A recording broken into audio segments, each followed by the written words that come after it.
नमस्कार, मी डॉक्टर अनंत फडके. असा एक प्रश्न सध्या विचारला जातो आहे आणि त्याची चर्चा होती आहे की कोविड लस घेतल्यामुळे समजा कोणाला काही गंभीर दुष्परिणाम झालाच तर त्याची काही नुकसान भरपाई मिळू शकते का.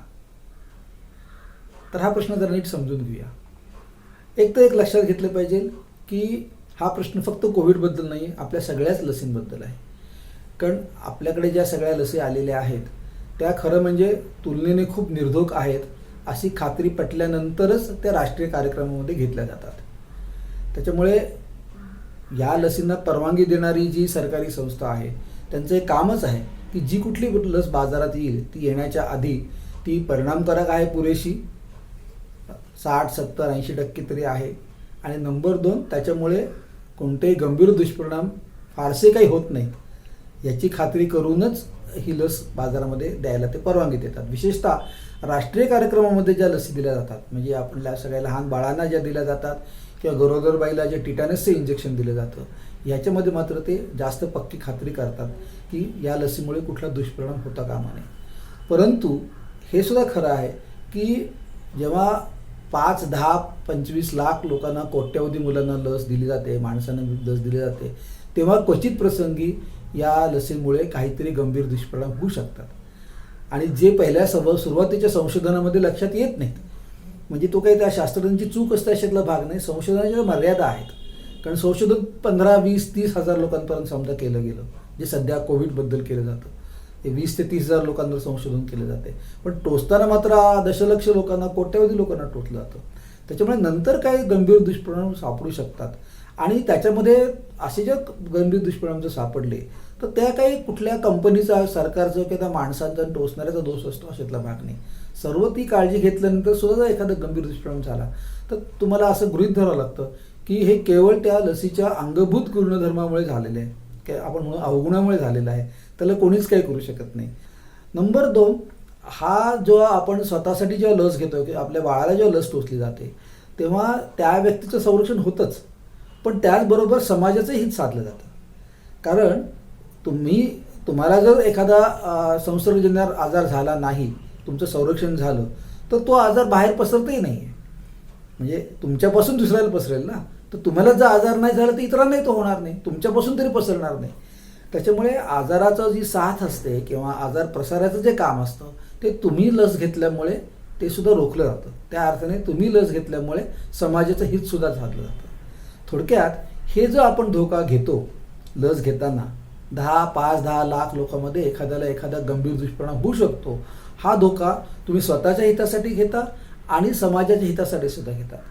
आणि म्हणून जर कधी 5-10 लाख लोकांमध्ये तुम्हाला एखादं वाईट दुष्परिणामाला तोंड द्यावं लागलं, एखादं आजारपण आलं, हॉस्पिटलमध्ये राहावं लागलं, तर त्याची किंमत फक्त तुम्हीच द्यायची. काय व बॅड लक तुमचं, असं न होता कामा नये. तर त्याची एक तर तुमची शरीराचं नुकसान होतं, मानसिक ताणतणाव होतो, ह्याची तर भरपाई कोणीच करू शकत नाही. पण निदान ज्या आर्थिक नुकसान होतं, पहिली गोष्ट म्हणजे काय औषधोपचार करावे लागतात, काही ट्रीटमेंट घ्यावी लागते, त्याचा खर्च, आणि एकंदर तुमचं जे आर्थिक नुकसान होतं, तुम्ही कामाला जाऊ शकत नाही किंवा तुम्हाला बरेच दिवस नीट काम करता येत नाही, या सगळ्याचं जे आहे त्याचं नुकसान भरपाई मिळायला पाहिजे. आणि ती सरकारने समाजाने द्यायला पाहिजे, समाजामध्ये सरकारमार्फत दिली गेली पाहिजे. आणि हे तत्त्व आज विकसित देशांमध्ये मान्य झालेलं आहे. आणि त्याच्यामुळे हा आपल्याला ज्या नेहमी लसी आपल्याकडे आपल्या लहान मुलांना दिल्या जातात त्या लसींबद्दल जवळजवळ 19 देशांमध्ये नुकसान भरपाई दिली जाते.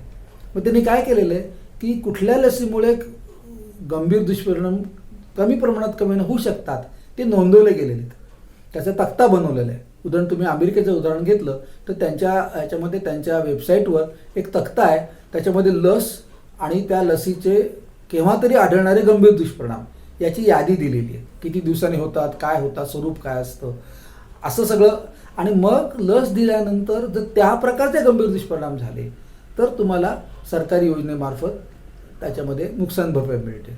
कारण तुम्ही लस घेतली आणि तुम्हाला एखाद्याला हार्ट अटॅक आला, दुसऱ्याला काहीतरी अपेंडिक्सचा अटॅक आला, तिसऱ्याला काहीतरी निमोनिया झाला, तर त्या लसीमुळे झाला असं आपण लगेच म्हणू शकत नाही ना.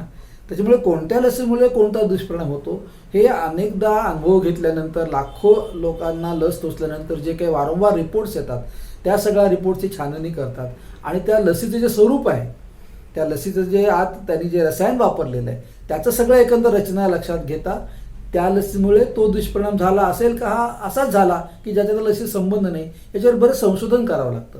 आणि त्याच्यामुळे संशोधन केल्यानंतर जे काही आपल्याला लक्षात येतं की 10-20 लाख लोकांमध्ये एखादा हा दुष्परिणाम होतो, तर तो झाला तर मात्र तुम्हाला नुकसान भरपाई मिळायला पाहिजे. भारतामध्ये आत्तापर्यंत अशी व्यवस्थाच नाही आहे. 86 सालापासून भारतामध्ये एक व्यवस्था निर्माण केलेली आहे. अशा प्रकारचे गंभीर दुष्परिणाम जर राष्ट्रीय कार्यक्रमामध्ये लस घेतल्यामुळे एखाद्या बाळाला झाले तर ते नोंदवण्याची एक व्यवस्था सरकारने केली, पण ती कागदावर बरीचशी आहे, ती काही पुरेशी नीट काम करत नाही आहे. आणि म्हणून आपल्याला असं म्हटलं पाहिजे की ह्या कोविडच्या निमित्ताने का होईना ती जी काही कागदावर असलेली यंत्रणा आहे, ती जी पद्धत आहे, ती अगदी व्यवस्थित केली गेली पाहिजे.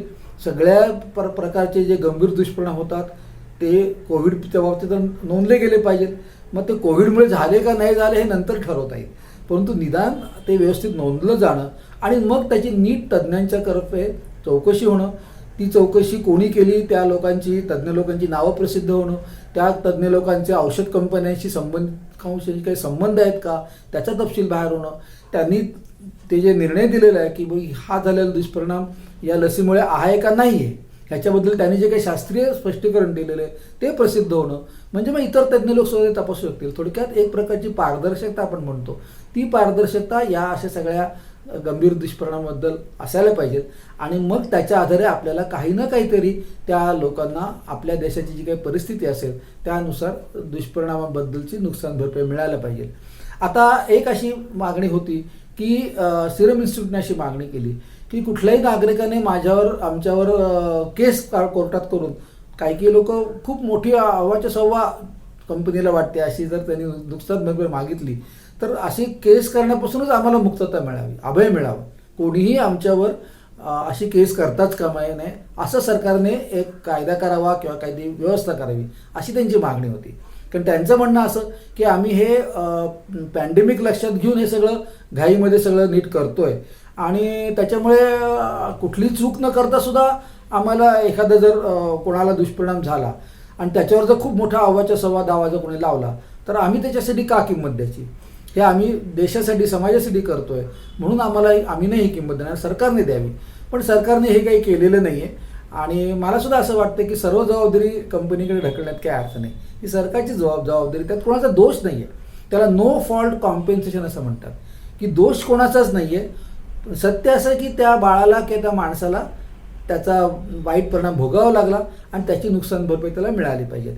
या तत्वानुसार मला असं वाटतं की आपल्याकडे सुद्धा अशा प्रकारची नुकसान भरपाई ही मिळाली पाहिजे, जी आज मिळत नाही, तरतूद नाही आहे.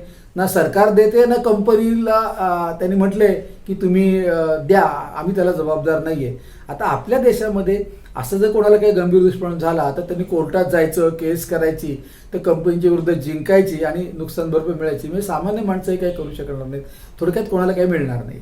तर हे काही अन्यायकारक होईल. मला वाटते सरकारची जबाबदारी आहे, म्हणून आपण सगळ्यांनी याच्याबद्दल अशी मागणी केली पाहिजे की नीट संशोधन करा, कोणते दुष्परिणाम होऊ शकतात ते नीट नोंदवा आणि जोपर्यंत ते होत नाही तोपर्यंत मधल्या काळामध्ये सरकारने ती जबाबदारी घ्यायची आणि जिथे संशय येईल की कदाचित ह्या लसीमुळे हा दुष्परिणाम झाला असेल तर संशयाचा फायदा माणसाला, त्या व्यक्तीला दिला पाहिजे. संशयाचा फायदा सरकारने घेता कामा नये, कारण ती जी खर्च सरकारला येणार तो खरं म्हणजे सरकारच्या एकंदर खर्चामध्ये अगदी किरकोळ खर्च आहे.